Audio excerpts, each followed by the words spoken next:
저는 이준호입니다. 올해 78세입니다. 아마도 이 나이가 되면 자연히 지나간 일들을 되돌아보게 되지만 오늘은 제 과거 이야기를 하려는 것이 아닙니다. 저는 여러분에게 특별한 이야기를 들려드리고 싶습니다. 바로 제가 직접 경험한 이야기입니다. 그 이야기는 한 대형 병원에서 일어났습니다. 그곳에서는 낡은 옷을 입은 사람들에게 존중이라는 것이 사치처럼 느껴지곤 했습니다. 저는 누구를 비판하기 위해 이 이야기를 하는 것도 아니고 제 자신을 자랑하려는 것도 아닙니다. 다만 사람은 외모로 평가받아서는 안 된다는 것을 상기시키고 싶을 뿐입니다. 그날은 밤새 내린 비가 갠 뒤 아침 햇살이 막 비치기 시작한 때였습니다. 거리에는 빗방울이 나뭇잎에 맺혀 있었고 상쾌한 공기에 약간의 서늘함이 감돌았습니다. 저는 버스에서 내려 접힌 우산을 손에 들고 닳아버린 구두를 신은 채 축축한 길 위를 걸었습니다. 그 구두에서 나오는 딱딱 소리는 건조하게 울려 퍼졌습니다. 빛바랜 회색 외투는 너무 자주 빨아서 색이 바랬지만 제 어깨 위에 익숙한 침구처럼 걸쳐져 있었습니다. 제 걸음은 느리지만 망설임이 없었습니다. 저는 병원 예약을 미리 해두었지만 이번에는 아무도 저를 알아보지 않기를 바랐습니다.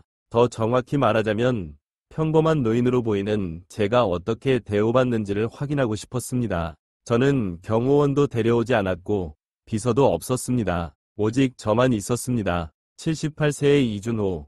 소박한 옷차림에 남들 눈에는 텅 빈 주머니로 보이는 한 노인이었습니다. 병원의 유리문을 열고 들어서자 소독약 냄새가 코를 찔렀습니다. 병원의 특유한 냄새였죠. 대기실 의자들이 길게 늘어서 있었고 몇몇 환자들은 고개를 숙인 채 지친 표정을 짓고 있었습니다. 스피커에서는 끊임없이 안내 방송이 흘러나왔지만 아무도 신경 쓰는 것 같지 않았습니다. 병원은 온통 바쁜 분위기로 가득 차 있었습니다. 저는 곧바로 접수 데스크로 향했습니다. 데스크 뒤에 앉아있던 여직원은 고개를 들어 저를 힐끗 보더니 다시 스마트폰을 만지작거리기 시작했습니다. 그녀는 인사도 없었고 제가 무슨 일로 왔는지 묻지도 않았습니다. 저는 몇 초간 서 있다가 조용히 말을 건넸습니다. 저기요, 의사 선생님과 예약이 되어 있는데 접수 좀 할 수 있을까요?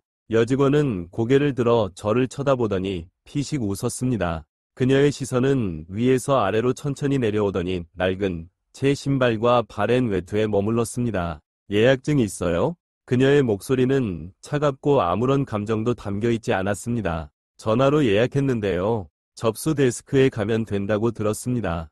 예약증 없으면 대기하세요. 전화로 예약했다는 사람 많지만 서류 없으면 아무도 안 받아줘요. 그녀는 어깨를 으쓱이며 마치 자동응답기처럼 대꾸했습니다. 저는 인내심을 가지고 다시 물었습니다. 이준호라는 이름으로 9시 예약 확인 좀 부탁드립니다. 그녀는 비웃는 듯한 표정으로 컴퓨터 자판을 몇 번 두드리더니 여전히 무관심한 표정을 유지했습니다.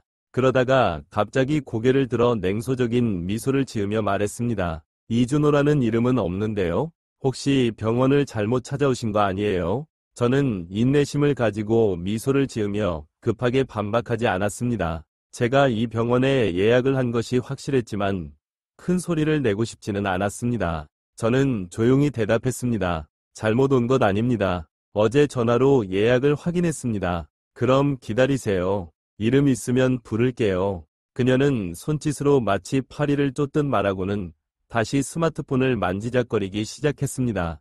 저는 깊이 숨을 들이마시고 등을 돌려 대기실 의자에 앉았습니다. 저는 70년 넘게 살아오면서 여러 종류의 사람들을 만나봤습니다. 이제는 쉽게 화를 내지도 않고 누구에게 제 자신을 증명할 필요도 없습니다. 하지만 이들의 냉소와 경멸 그 차가운 시선과 무시하는 태도는 제게 씁쓸함을 느끼게 했습니다.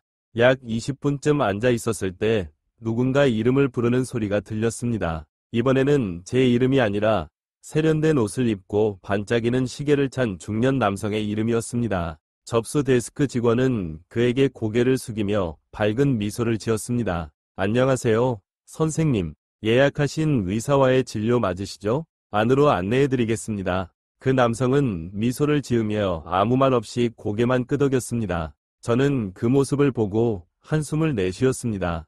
돈이 있는 사람들은 항상 다르게 대우받습니다.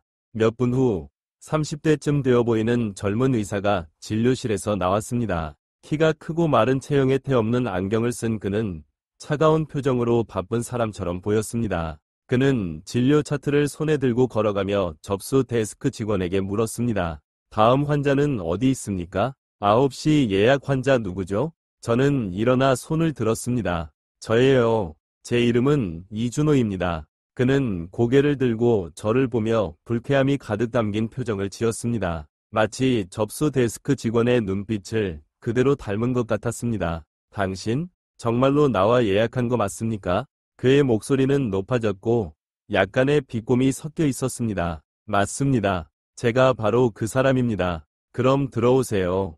하지만 빨리 하세요. 시간이 많지 않습니다. 그는 등을 돌려 저를 뒤에 남긴 채 걸어갔습니다. 어떤 초대의 말도 관심 어린 눈길도 없었습니다. 저는 그를 따라 진료실로 들어갔습니다. 마음이 무거웠습니다. 진료실은 꽤 작지만 정돈되어 있었습니다. 강한 소독약 냄새가 코를 찔렀고 저는 살짝 코를 찡그렸습니다. 의자에 앉자마자 그의 목소리가 울려 퍼졌습니다. 이름이 뭐죠? 이준호입니다. 나이는요? 78세입니다. 어디가 아프세요? 숨이 차고 가슴이 아프며 심장이 고르지 않은 느낌이 듭니다. 나이 들어서 그렇겠죠. 노인의 심장은 원래 건강하지 않아요. 운동 좀 하세요. 괜히 일을 크게 만들지 마시고요. 그는 저를 쳐다보지도 않고 화면에 눈을 고정한 채 말했습니다. 저는 그를 주의 깊게 바라봤습니다. 그의 말 한마디 한마디, 경멸에 가득 찬 태도 하나하나를 마음속에 새겼습니다. 저는 인생에서 수많은 의사를 만나왔습니다. 좋은 사람도 있었고 부족한 사람도 있었습니다. 하지만 이번처럼 이렇게 냉담하고 차가운 사람은 처음이었습니다. 처음으로 저는 침묵하고 싶지 않았습니다. 저는 천천히 고개를 들어 그를 똑바로 바라보며 목소리는 크지 않았지만 한 글자 한 글자 날카롭게 말했습니다. 오늘 이 일을 꼭 기억하기 바랍니다. 오늘이 당신 인생을 바꿀 날이 될 테니까요. 그는 손을 멈추고 저를 쳐다보며 미간을 찌푸렸습니다. 마치 제가 무슨 말을 하는지 이해하지 못하겠다는 듯 보였습니다. 하지만 저만은 알고 있었습니다. 이는 단지 시작일 뿐이라는 것을. 제가 말을 끝내자 방안은 순식간에 고요해졌습니다. 젊은 의사는 몇 초 동안 가만히 서 있다가 입가에 희미한 웃음을 띠며 조소 섞인 시선을 제게 보냈습니다. 오늘이 내 인생을 바꿀 거라고요? 늙은이, 당신이 뭐라고 감히 나를 가르치려 드는 거죠? 내가 누군지 모르는 겁니까? 그는 팔짱을 끼고 눈을 가늘게 뜨며 저를 도전적으로 바라보았습니다. 저는 침착하게 무릎 위에 손을 얹고 앉아 있었습니다. 오만한 사람들은 보통 그런 법이죠. 자신이 항상 옳다고 생각하며 넘어질 때까지요.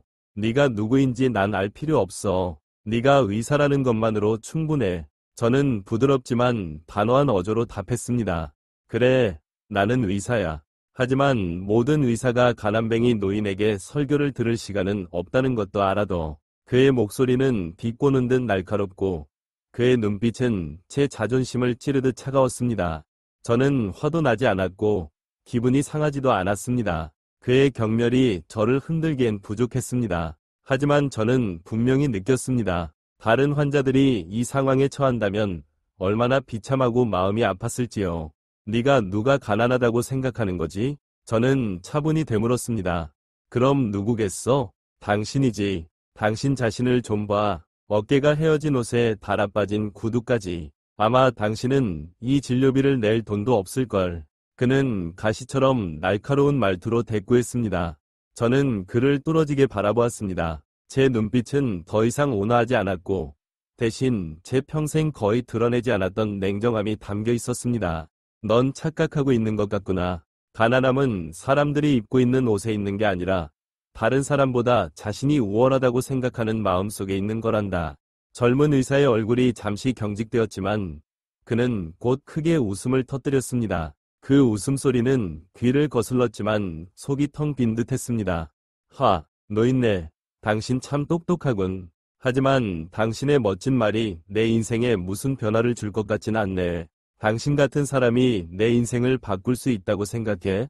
꿈 깨시지. 저는 조용히 일어나 그에게 다가갔습니다. 제 눈은 그의 자만으로 가득 찬 얼굴에서 떨어지지 않았습니다. 그래, 오늘은 내가 내 인생을 바꾸지 못할지도 몰라. 하지만 어쩌면 내 인생은 너 스스로 바뀌게 될 거야. 내 같은 사람은 언젠가 스스로 깨닫게 될 테니까. 깨닫다니? 뭘 깨닫는다는 거지? 그는 비웃으며 고개를 돌려 관심 없는 척했습니다. 이 세상에는 네가 생각하는 것처럼 나약한 사람들이 모두가 아니라는 걸. 그리고 누구도 네가 그들의 자존심을 짓밟도록 놔두지 않을 거란 걸. 그의 손이 공중에서 멈추더니 천천히 내려갔습니다. 다 말했어? 늙은이, 다 했으면 나가. 난 다른 환자들이 많아. 더 이상 내 얘기에 시간을 쓸 수 없어. 저는 그의 눈을 똑바로 바라보며 낮고 단단한 목소리로 말했습니다. 알겠다. 하지만 가기 전에 너에게 한마디만 남기고 싶구나. 잘 기억해둬. 네가 반드시 필요할 거야. 그는 비웃으며 손을 휘저었습니다. 난 누구의 충고도 필요 없어. 어서 가. 내 시간을 낭비하지 말고. 저는 천천히 등을 돌려 방위 문을 잡았습니다. 그의 경멸적인 시선이 제 등을 따라오는 것이 느껴졌습니다. 저는 멈춰 서서 고개를 돌리고 그를 똑바로 바라보았습니다. 네가 가장 두려워하는 게 뭔지 아니? 저는 바람처럼 부드러운 목소리로 물었습니다. 그는 팔짱을 끼고 눈썹을 치켜세웠습니다. 또 철학적인 얘기야? 내가 맞춰볼게. 혹시 가장 두려운 것은 후회라는 말인가? 그거 너무 뻔하잖아. 늙은이. 저는 고개를 천천히 저으며 미소를 지었습니다. 아니야. 사람이 가장 두려워하는 건 자신이 스스로의 존중을 잃어버렸다는 걸 깨닫는 날이야. 방 안은 침묵으로 가득 찼습니다. 그는 더 이상 웃지 않았고 얼굴빛이 어두워지며 그의 눈이 양심에 찔린 듯 흔들리는 것을 보았습니다. 저는 천천히 돌아서서 문을 열고 나갔습니다. 이번에는 뒤돌아보지 않았습니다. 뒤에서는 그가 펜을 책상에 3개 내려놓는 소리가 쾅 하고 들렸습니다. 저는 대기실의 의자에 앉아 주변의 다른 환자들을 조용히 바라보았습니다. 할머니, 아이를 아는 어머니, 모두 조용히 기다리고 있었습니다. 저는 그들 중 얼마나 많은 사람들이 저와 같은 경멸을 겪었을까? 얼마나 많은 사람들이 그 분노를 삼켜야만 했을까 하고 생각했습니다. 10분 뒤 중년의 여성이 저에게 다가와 고개를 숙였습니다. 안녕하세요. 이준호님 맞으시죠? 저희의 지연에 진심으로 사과드립니다. 병원장님께서 만나 뵙기를 원하십니다. 그녀의 목소리는 떨렸고 태도는 전에 보았던 냉랭한 접수 직원과는 다르게 한결 존중이 느껴졌습니다. 주변의 모든 시선이 제게 집중되었습니다. 몇몇 사람들은 놀란 표정을 감추지 못했습니다. 병원장님이라고요? 저는 여전히 침착한 목소리로 물었습니다. 네. 오늘 아침 환자 명단에서 성함을 확인하시자마자 알아보셨습니다. 저희의 신뢰를 너그러이 용서해 주시길 바랍니다. 저는 고개를 끄덕이며 일어나 그녀를 따라갔습니다. 다른 환자들의 시선이 저를 따라왔지만 저는 개의치 않았습니다. 저분 뭔가 중요한 사람 같아 보이는데 그러게 옷차림은 너무 평범한데 보통 사람은 아닌 것 같아. 접수 직원이 고개를 숙이기까지 하다니 저는 그런 속삭임에 신경 쓰지 않았습니다. 제 낡은 신발은 여전히 반짝이는 대리석 바닥 위에서 일정한 똑똑 소리를 냈습니다. 앞에서 병원장실의 문이 천천히 열렸습니다. 병원장은 짙은 파란색 정장을 입고 웃고 있었지만 그 미소에는 약간의 어색함이 섞여 있었습니다. 이사장님, 이렇게 찾아와 주시다니 큰 영광입니다. 저희 직원들의 실수를 너그러이 봐주시길 바랍니다. 혹시 더 필요한 게 있으십니까? 저는 멈춰서서 그의 눈을 똑바로 바라보며 천천히 그러나 칼처럼 날카로운 목소리로 말했습니다. 있습니다. 302호 의사를 당장 제게 데려오세요. 병원장의 눈에 당혹감이 스쳐갔습니다. 이사장님께서 강 선생님을 만나고 싶으시다는 말씀입니까? 맞습니다. 그에게 수업 하나를 가르쳐 줄 때가 된 것 같군요.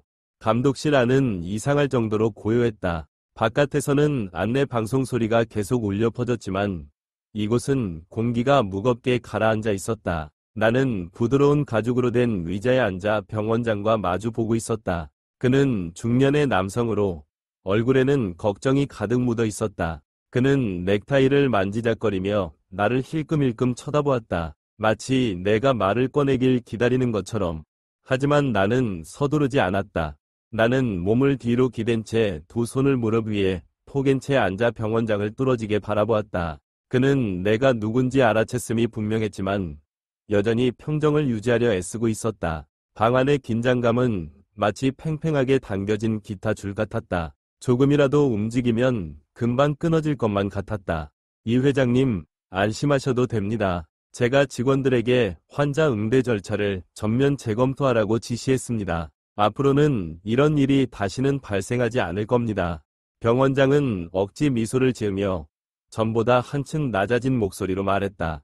나는 대답하지 않았다. 여전히 그의 눈을 뚫어지게 바라보았다. 한참 후에야 나는 천천히 입을 열었다. 나는 당신의 절차 따위엔 관심 없어. 나는 강 박사를 만나고 싶다. 그의 얼굴에서 미소가 사라지며 굳어졌다. 두 손은 주먹을 꽉 쥔 채로 떨리고 있었다. 그는 무슨 일이 일어날지 이미 알고 있는 듯했다. 회장님, 마음이 불편하신 것은 이해합니다. 하지만 강 박사는 저희 병원의 가장 뛰어난 의사 중 한 명입니다. 가끔 다소 성급한 면이 있지만 그가 아무리 뛰어난들 무슨 소용인가? 내 목소리는 그의 말을 단칼에 끊으며 날카롭고 단호했다. 뛰어난 실력을 가졌어도 타인을 존중할 줄 모르는 사람은 결국 실패자일 뿐이다. 병원장은 고개를 숙인 채 나를 똑바로 보지 못하고 마지못해 끄덕였다. 그는 내선 전화기를 들고 번호를 눌렀다. 강 박사를 당장 감독실로 부르세요. 회장님께서 만나시겠다고 하십니다. 몇 분 뒤 문을 두드리는 소리가 들렸다. 똑똑똑 일정한 소리가 났지만 주저함은 전혀 느껴지지 않았다. 들어오세요. 병원장이 불안한 기색을 감추지 못한 채 말했다. 문이 열렸다. 강 박사가 들어왔다. 여전히 거만한 태도였다. 그는 흰 가운을 어깨에 걸친 채 셔츠의 단추도 제대로 잠그지 않은 모습이었다. 두 손은 바지 주머니에 넣고 있었고 방 안에 들어오자마자 주변을 훑어보았다. 그의 시선은 마침내 나에게 멈췄다. 이 노인네 또 여기 있네? 그는 비웃는 듯 입꼬리를 올리며 팔짱을 꼈다. 회장? 무슨 회장이란 말인가? 병원장은 깜짝 놀라며 강 박사를 향해 날카로운 눈빛을 보냈다. 입 다물어. 병원장이 낮은 목소리로 꾸짖었다. 그의 목소리에는 초조함이 가득 담겨 있었다. 뭐요? 내가 틀린 말 했나요? 이분은 아까 내가 진료했던 환자잖아요. 어떻게 이런 분이 감독실에 앉아 있을 수 있죠? 그는 턱으로 나를 가리키며 도발적인 태도를 보였다. 나는 천천히 자리에서 일어섰다. 서두르지 않았고 움직임 하나하나가 느리지만 단호했다. 낡은 내 신발이 바닥에 닿으며 또각또각 소리를 냈다. 그 소리는 방 안에 울려 퍼졌다. 나는 그의 눈을 똑바로 바라보며 말했다. 내 생각에 내가 누구라고 보이나?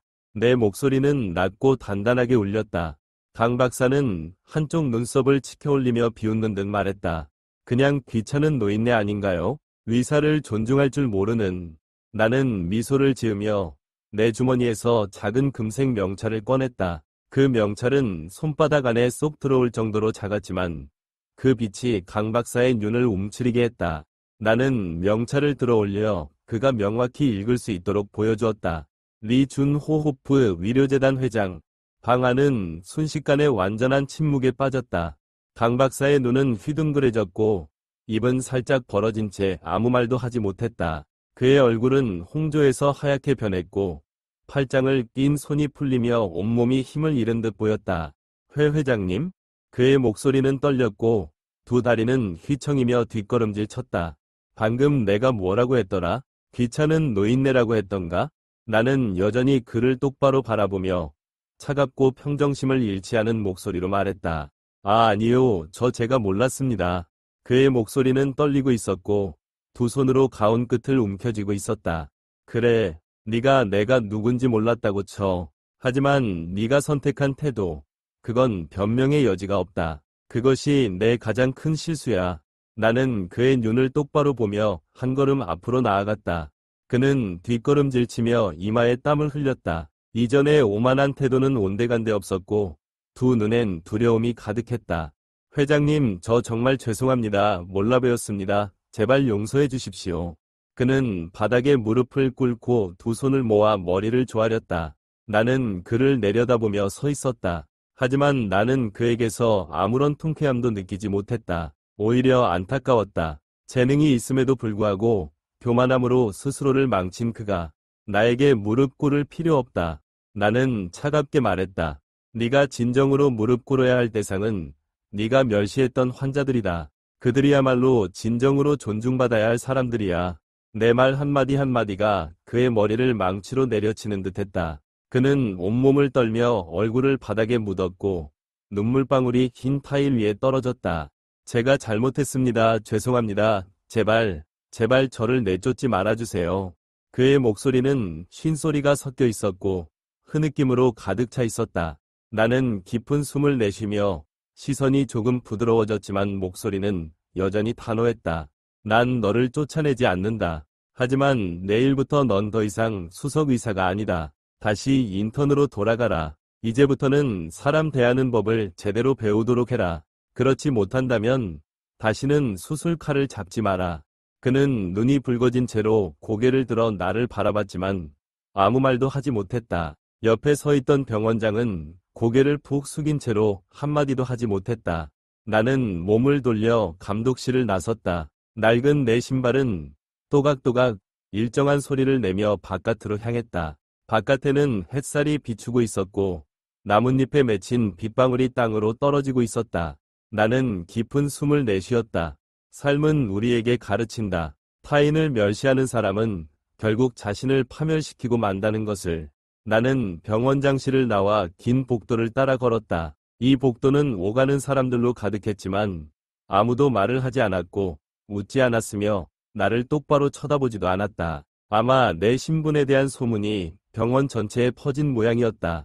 어색할 정도로 조용한 분위기였다. 뒤돌아보지 않아도 얼마나 많은 시선이 나를 따라오는지 알 수 있었다. 그들은 놀라워할 수도 궁금해할 수도 있지만 방금 일어난 일에 대해 깊이 생각하는 사람들도 있을 것이다.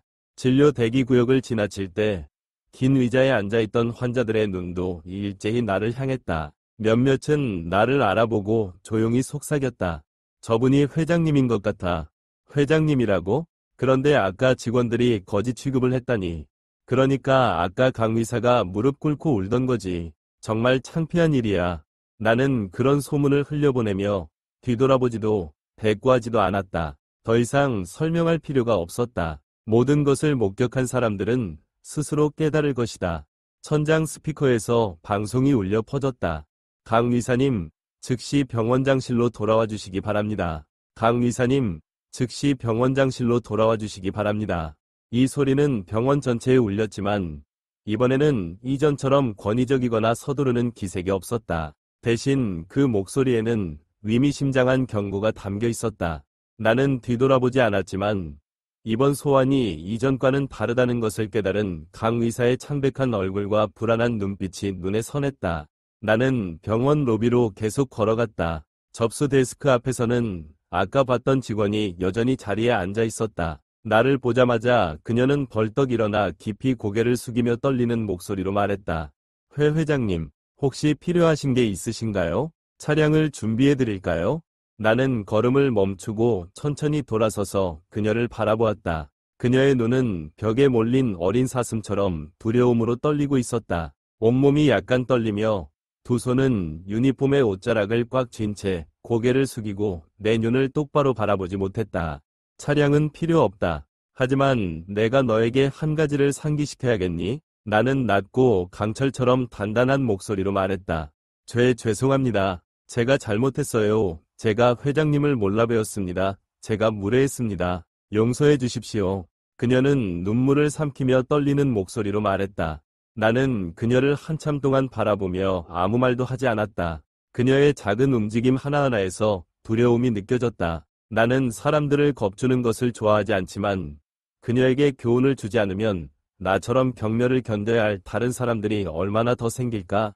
나에게 고개 숙일 필요는 없다. 나는 차분하고 느릿느릿한 목소리로 말했다. 하지만 다음부터는 이곳에 오는 모든 사람들에게 고개를 숙여라. 그들이 너를 몰라도 그들은 존중받아야 한다는 것을 알아야 한다. 나는 말을 멈추고 그녀가 내 말을 충분히 받아들일 시간을 주었다. 그녀는 눈물을 글썽이며 고개를 끄덕이며 반복적으로 말했다. 네, 알겠습니다. 다시는 그렇게 하지 않겠습니다. 나는 더 이상 말을 하지 않고 몸을 돌려 걸어갔다. 이것이 내가 사람들에게 교훈을 주는 방식이다. 소리를 지를 필요 없이 한마디 한마디가 곧 수업이다. 나는 병원을 바로 떠나지 않았다. 나는 바깥의 벤치에 앉아 플라타너스 나무 아래에서 바람에 흔들리는 나뭇잎을 바라보았다. 바람은 시원했지만 내 마음은 전혀 가볍지 않았다. 얼마 지나지 않아 나는 강 의사의 모습을 보았다. 그는 병원 문을 나서고 있었다. 이제는 하얀 가운도 이전에 자신감 넘치던 오만함도 없었다. 그는 낡은 셔츠를 입고 작은 천가방을 손에 들고 있었다. 그는 고개를 숙인 채 마치 패배한 전투에서 돌아오는 사람처럼 천천히 걸었다. 나는 그를 바라보며 말을 걸지 않았다. 인사도 하지 않았다. 단지 그의 뒷모습을 조용히 지켜보았다. 그가 내가 앉아있는 곳을 지나칠 때 그는 내가 있는 것을 알아챈 듯 보였다. 그의 발걸음이 멈췄다. 그는 고개를 돌리지 않았지만 내가 알기에 그는 망설이고 있었다. 잠시 후 그는 천천히 몸을 돌려 깊이 고개를 숙였다. 그의 목소리는 떨렸지만 분명했다. 회장님, 저를 내쫓지 않으셔서 감사합니다. 저 깨달았습니다. 앞으로 변하겠습니다. 나는 바로 대답하지 않았다. 나는 그를 바라보며 화도 내지 않고 원망하지도 않았다. 단지 조용히 바라보았다. 나는 그와 같은 사람들을 많이 보아왔다. 자신이 손에 쥔 권력 때문에 다른 사람들보다 우월하다고 생각하는 사람들. 하지만 사실 권력은 환상일 뿐이다. 권력을 잃고 나서야 자신이 얼마나 보잘것없는 존재인지 깨닫는다. 이것만은 꼭 기억해라. 강. 나는 차분하지만 그의 마음에 깊이 새겨질 목소리로 말했다. 존중은 지위나 권력에서 나오는 것이 아니다. 그것은 다른 사람을 자신처럼 대하는 데서 온다. 그는 한동안 아무 말도 하지 않았다. 여전히 고개를 숙이고 그의 어깨는 가늘게 떨리고 있었다. 마침내 그는 고개를 들었고 그의 눈은 붉게 충혈되어 있었으며 눈물이 흘렀다. 내 평생 잊지 않겠습니다. 그는 깊게 그리고 오래 고개를 숙였다. 그런 다음 그는 천천히 등을 돌려 걸어갔다. 그의 걸음은 전보다 느렸지만 훨씬 더 단호해 보였다.